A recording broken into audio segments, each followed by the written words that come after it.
So hello everyone, I am Rosemary Machas from BSE 3D. In this video, I will show you how to solve system of linear equation in two variables using two methods. The first one is the manual elimination method and the second one is the calculator method using the Canon F789 SGA. In this video, we will work on 5 different system of equation. I will demonstrate the algebraic steps, show you how to input the equations into the calculator, interpret the results, and verify the solutions by substitutions. So let's begin in system number 1. System 1. In system 1, we have the equation 1, which is 2x plus y is equals to 10. Equation 2 is 3x minus y is equals to 5. In manual elimination, we need to add the two equations to eliminate y. So, isulat lang ulit natin yung equation. 2x plus y is equals to 10. And then 3x minus y is equals to 5. So, meron na tayong equation. So, i-eliminate natin yung y para malaman natin yung value ni x. So, pagkatapos na i-eliminate, i-add lang natin siya, which is 5x is equals to 15. So, divide lang natin siya both sides into 5. So, cancel. X is equals 15 divided by 5 is equals to 3. So, may value na tayo ng x. Ngayon naman, isa-substitute natin siya into the equation number 1. So, equation number 1 natin is ito. So, substitute lang natin. 2 times 3 plus y is equals to 10. Then, 2 times 3 is equals to 6. And then, bring down y. Yan. Ngayon, yung 6 na to, ililipat natin siya dito para makuha natin yung value ni y. Then, y is equals to 4. So, our solution is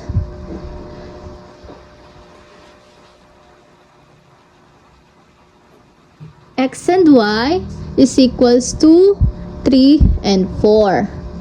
And using the calculator method, we need the Canon F789 SGA. So, in calculator method, pindutin lang natin yung mode, then choose natin is yung EQN. Then number 5 siya. Yan. Ilan ba yung variable natin? Diba? Dalawa lang variable natin. So, yung number 1 lang yung kukunin natin. So, number 1. Ngayon, yung ABC na to is yung equation natin ngayon. So, sa A1 is, press lang natin yung 2, which is ito. Ayan. 2. Then, equal. Sa B naman, itong 1. Kasi di ba wala na, naman siya, invisible siya. So, 1 na siya. Yung C naman natin is itong 10. So, input lang natin siya. Ganun din sa equation number 2. Type lang natin siya. 3. Tapos, negative 1. Kasi kaya siya naging negative 1 kasi negative y siya. Tapos yung C natin is equals to 5 lang. And then, ngayon, pag na-input na natin yung equation, pindutin lang natin yung equal sign. O yung x natin is equals to 3, which is tama. And then yung, para makuha natin yung y at makita natin, pindutin lang natin ulit yung equal. Ang lalabas sa equal natin is y is equals to 4. Which is y is equals to 4. So, tama lang. Parehas lang nalalabas ng sagot. So, verify naman natin kung tama ba yung sagot natin. Sa equation 1, so, ito yun, di ba? Ito equation 1 natin. So, substitute lang natin yung value na ng x natin saka ng y natin.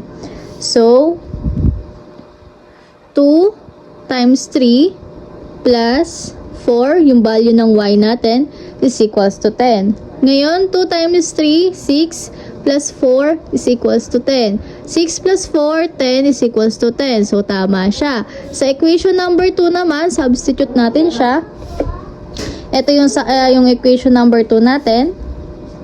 3 times 3 minus 4 is equals to 5. So, 3 times 3, 9 minus 4 is equals to 5. So, 9 minus 4 is 5, then bring down 5. So, tama siya. Na-verify natin na equation 1, equation 2 natin is, ang value ng x and y niya is 3 and 4. So, eto now, let's move forward into system number 2. In system number 2, we have the equation 1, 2. The equation 1 is 4x minus 2y is equals to 6. Equation 2 is x plus y is equals to 9. Ngayon naman, dito, mag-multiply tayo ng 2 sa equation 2 para magkaroon tayo ng magkamukhang equation. So, ganito lang gawin natin. Then, 2x plus y is equals to 9. Ngayon, pag multiply lang natin, distribute lang natin siya. Ang makukuha natin is 2x plus 2y is equals to 18. Ngayon, yung equation 1 natin na to at yung equation 2 natin na bago is pag-a-add lang natin siya. Then, 4x minus 2y is equals to 6. And then, itong equation 2 natin na bago, sulat lang natin siya. 2x plus 2y is equals to 18. So, di ba makikita nyo, meron na tayong mai-eliminate. Ang i-eliminate natin is ito, yung y. Then, add lang natin siya. 6x is equals to 24. Ngayon, divide lang natin siya both sides by 6. Then, value ng x natin is 4. Ngayon, pagkakuha natin ng value ng 4, ilagay lang natin siya sa equation number 2. In equation number 2, we have x plus y is equals to 9. Substitute the value of x into this. So, 4 plus y is equals to 9. And then, y is equals to 5. Kaya siya naging 5, nilipat lang natin siya dito. Kasi 9 minus 4 is equals to 5. So, yung solution natin dito is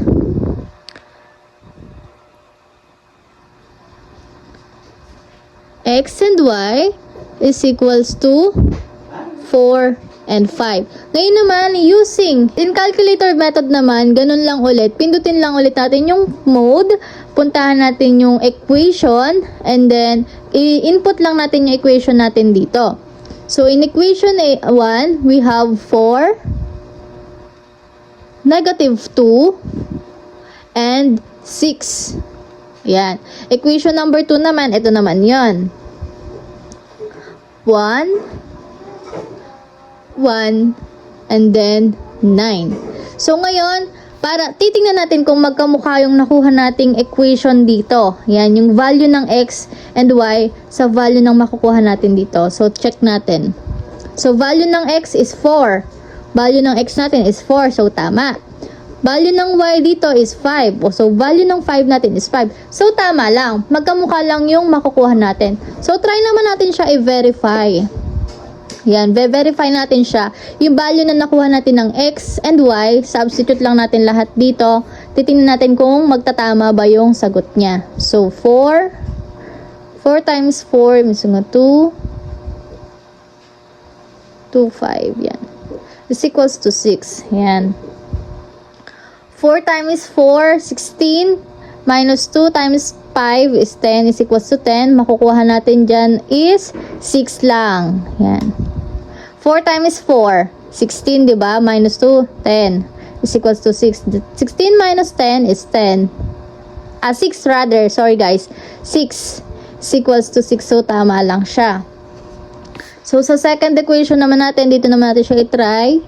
4 plus 5 is equals to 9. Kitang-kita naman natin, diba? Na 9 yung makukuha nating sagot. So, 9 is... tama lang siya, guys. So, now, let's move forward into the system equation number 3. So, in system 3, we have the equation 1 and equation 2. In equation 1, we have 5x plus 3y is equals to 19. In equation 2, we have 2x minus y is equals to 11. So, in manual elimination, yung equation number 2 is ita-times lang natin siya or multiply lang natin siya sa 3. So, sulat lang natin siya. 2x minus y is equals to 1.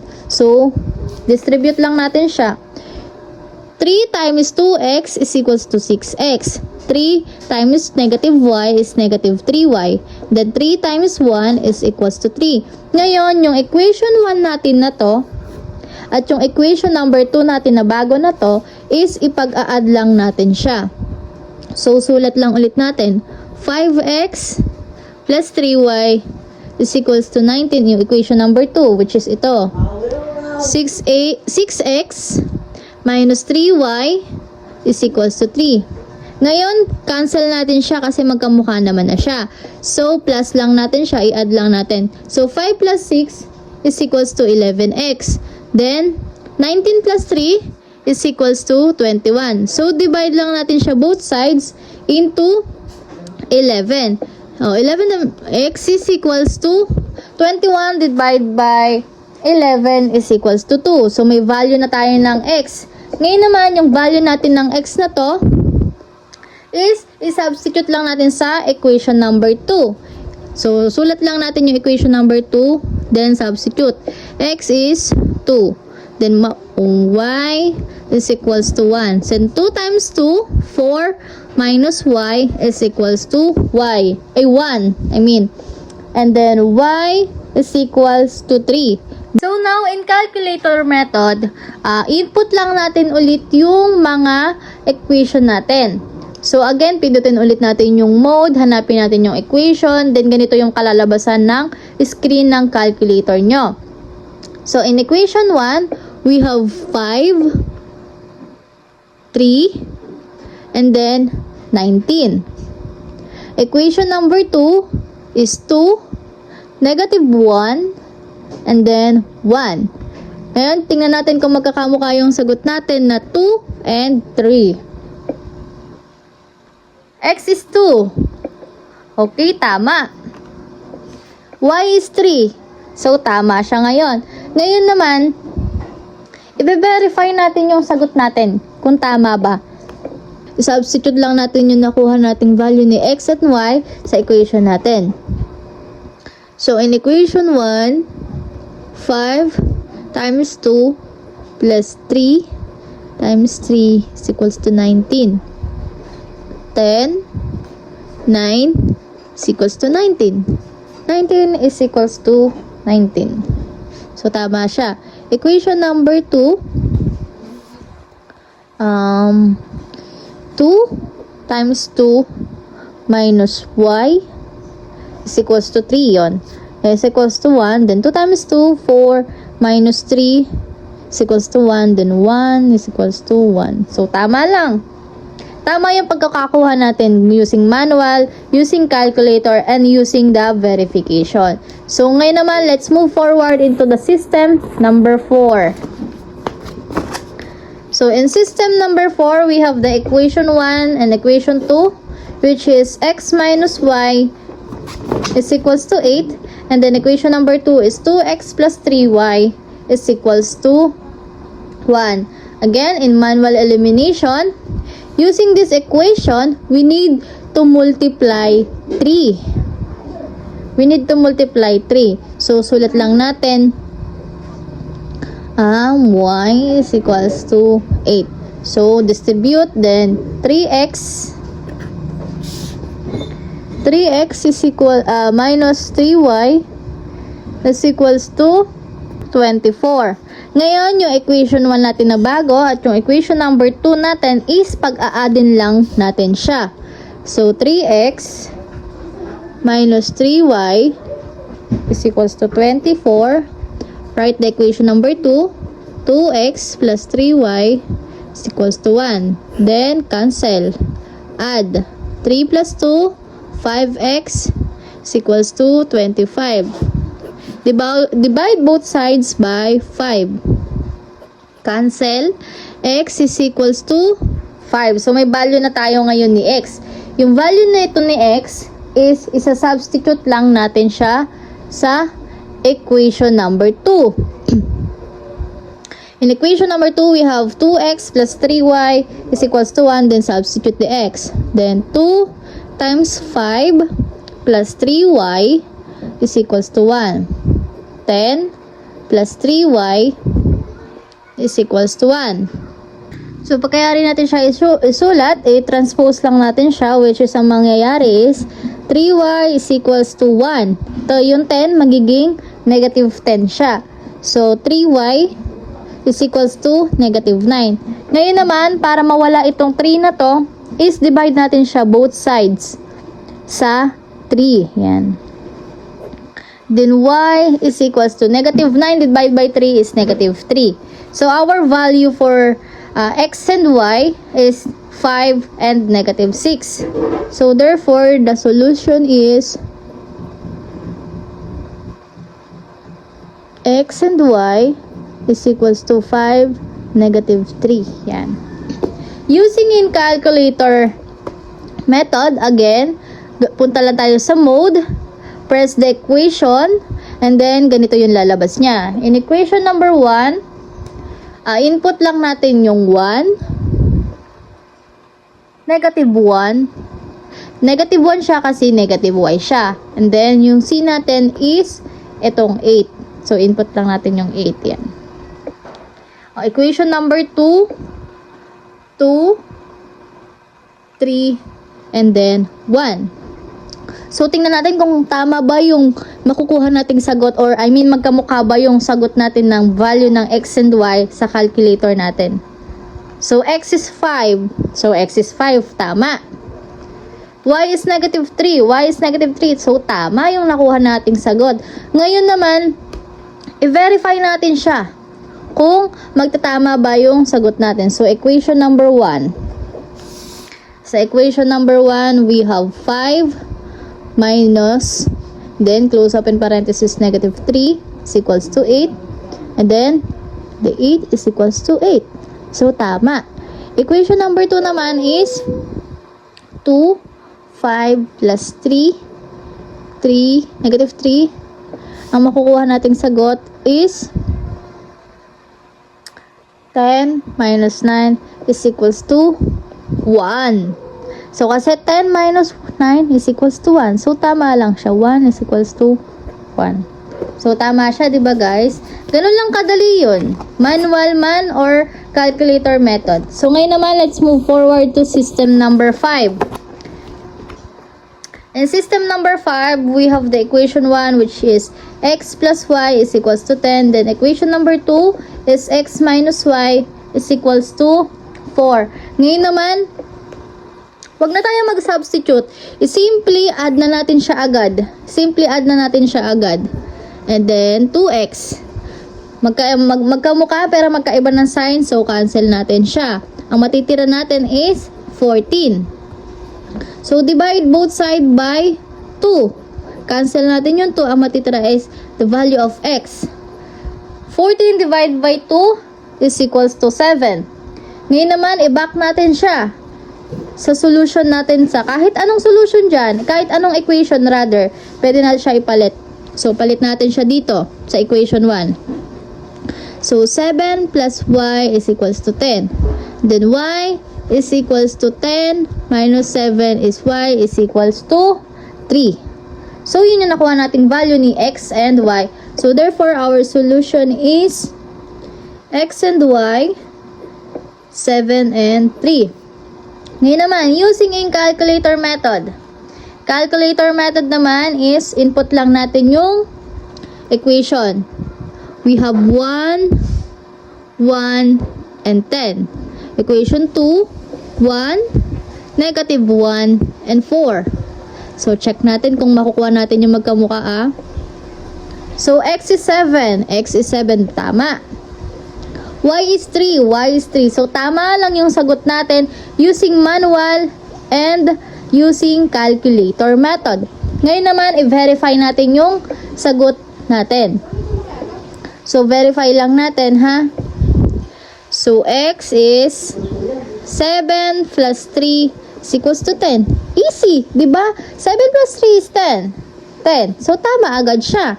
So, sa equation number 2 naman is 7 minus 3 is equals to 4. 7 minus 3 is equals to 4. Tama. So at this point, after solving all 5 system manually and with the Canon F789 SGA calculator, we can see that the calculator is extremely accurate, efficient, and fast.